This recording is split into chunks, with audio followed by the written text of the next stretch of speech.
5-second rule. Have you ever dropped your sandwich just like Isiah just did?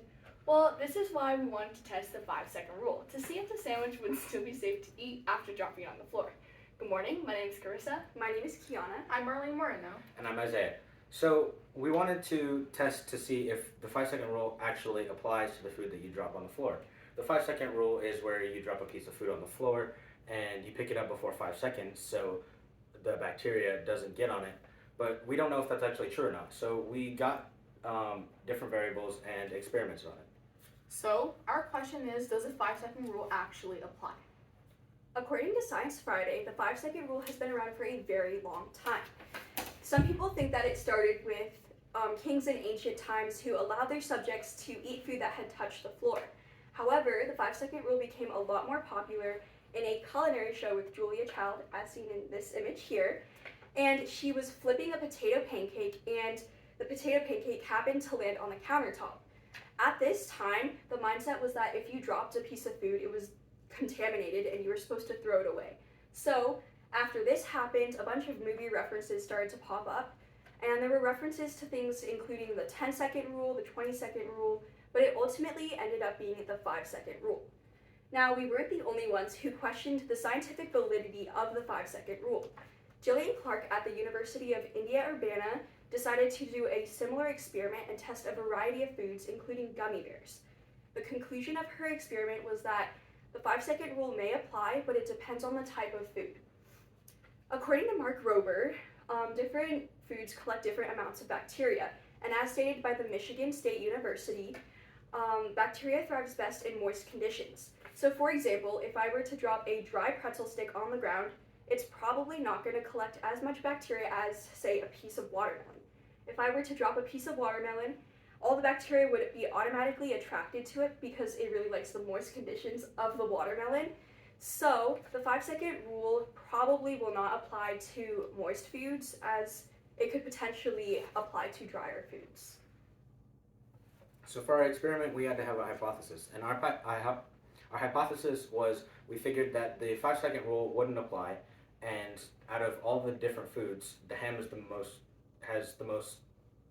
most moist. So we figured that it would have the most bacteria out of all the foods we tested. So for our experiment, we had to decide on some different factors. We decided on the different foods, which were ham, bread, cheese, and apples, and then we had to drop those on the floor for different times. We had our control group that was 0 seconds. We didn't drop it on the ground, and it was 0 seconds. Then we had the 5, 10, and 30 seconds. But after we dropped it, we swabbed it and put it in an incubator for 72 hours while checking it at 48 and 72 hours to see the results. So before we get into how our bacteria is grown, first we need to know how and why bacteria grows. So in order for bacteria to grow, bacteria needs a certain temperature. And as you can see on this picture on the right, this is something called the danger zone. The danger zone is the perfect temperature for the bacteria to grow and occurs between 5 degrees and 63 degrees. Bacteria grows through something called binary fission. Binary fission is when the microbial cells split very rapidly and allow the bacteria to grow in different colonies. This means that they're multiplying to millions over a very small period of time. Over time, the bacteria grows more, but after 72 hours, the bacterial growth is either too chaotic to really conduct any results, or the bacteria starts to die off after. This is important because there are 39 trillion cells in the human body, and the food bacteria contributes to a lot of it. So first we took a look at the ham. As Kiana said, bacteria also thrives in moisture. Moisture on the food helps the bacteria grow and cling to it. So we hypothesized that our ham would have the most bacteria because of this moisture. As you can see in this picture of the 48 hours, there's a lot of bacterial growth, but in the 72 hours, there's even more.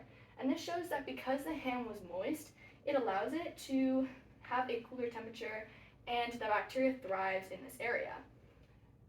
In these pictures, you can see that there are different colony groups. This is yellow and this is white bacteria. So this shows there were lots of different bacteria that was able to grow on this piece of food.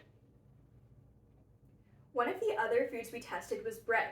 So after 48 hours, there was the most bacterial growth in the 5-second and 30-second sections.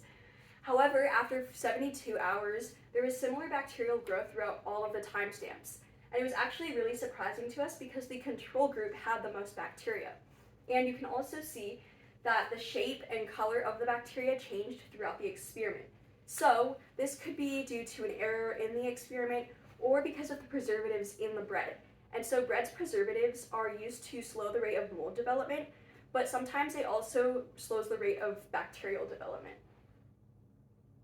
Next is the cheese. So after looking at it 48 hours and 72 hours, the bacteria didn't change as much as the bread did, but there is still more bacteria in the 30-second and the 5-second. And this is because the cheese is in between more of a moist and dry. It's not one or the other, it's more of an in-between. There were multiple roadblocks along the way within our experiment. When testing whether our hypothesis was correct or incorrect, we ran into a confusion between our results. To begin, research proves that apples overflow with bacteria. As stated by kidshealth.org, foods with wet surfaces like apple slices pick up bacteria more quickly than things like a cookie. This is because foods that are wet has a more stickiness factor to it, which could attract more bacteria. On the other hand, dry foods won't be able to collect as much microorganisms such as bacteria because it inhibits them to grow. With this being said, when we began analyzing our results, we noticed that our apple slices did not pick up as much bacteria. In fact, our control group was the only thing that had bacteria growing. This left my group and I thinking, what could have been the reason behind this? There are multiple assumptions made. However, our top two was that either one, the apples didn't have enough moisture in them to collect as much bacteria off the ground, or two, there was unfortunately a group mistake for not swabbing the apple slices enough for the 5, 10, and 30-second trial. Now, you're probably wondering why our control group had bacteria. Well, apples typically contain bacteria no matter what. According to Science Daily, researchers analyzed bacteria in organic and conventional apples. They concluded that there was similar number of bacteria in both of these apples, and they estimated that a typical 240-gram apple contains nearly 100 million bacteria, where the seeds count for mainly the most bacteria, and then the flesh counting for the remainder. Therefore, it would make sense that our control group had some bacteria in it, and unfortunately, the other results were just a group mistake for not swabbing the bacteria off the apple slices enough. So why is this bacterial growth important? Well, when you eat a dirty food, you run the risk of getting food poisoning, which is caused by a bacteria called Campylobacter, as seen in this photo. But sometimes dirty foods can be good. Dirty foods allow microbes to enter the food system, and this helps the immune system learn to fight off the bacteria. But only in small amounts can it be beneficial, because in large amounts, that's what causes the sickness. This teaches the body to get rid of all of the bacteria, just like a vaccine would teach your body to fight off a disease. The immune system needs a variety of healthy and unhealthy bacteria in order to learn how to fight off diseases and keep you healthy. So this is probably why the 5-second rule was created, in order to build immune systems, kids and adults. From viewing the images of bacteria in apples, bread, cheese, and ham, our group, we decided to create a data table and a graph to show the changes, if any, that occurred within the number of bacteria colonies in each food. With this in mind, one can see the change of number of bacteria colonies in bread. For example, after 48 hours, there were no number of bacteria colonies, but then it went up by 1 after 72 hours. And then for our apple results, as previously mentioned, did not grow as much bacteria, however, except for our control group. And you can also see that with both of these graphs, because the control group had the highest number of bacteria compared to the rest, and then the control group started at 2 and then it boosted up to 3. Now you might have noticed, and then the same thing occurs for the cheese and the ham. Now you might have noticed that some of these have the same numbers. Well, if you recall, these are just the number of bacteria colonies. Therefore, even if they have the same numbers, it does not fully indicate that there was no growth. This is why it was essential for our group to not only look at the graphs and the data table, but also the images of the actual bacteria. For example, even if the 30-second trial had the same number of after 48 and 72 hours for ham, there was still a growth in ham after 72 hours, because you can see from these graphs, this is the 30-second trial, this is 48 hours, and there was a lot of bacteria. However, after the 72 hours, there's even more bacteria. So after looking at the results and gathering all this data, we had to prove our hypothesis true or false. And actually, our hypothesis was partly true and partly false, because the results varied between different foods. So the 5-second rule didn't just not apply, but it also didn't apply.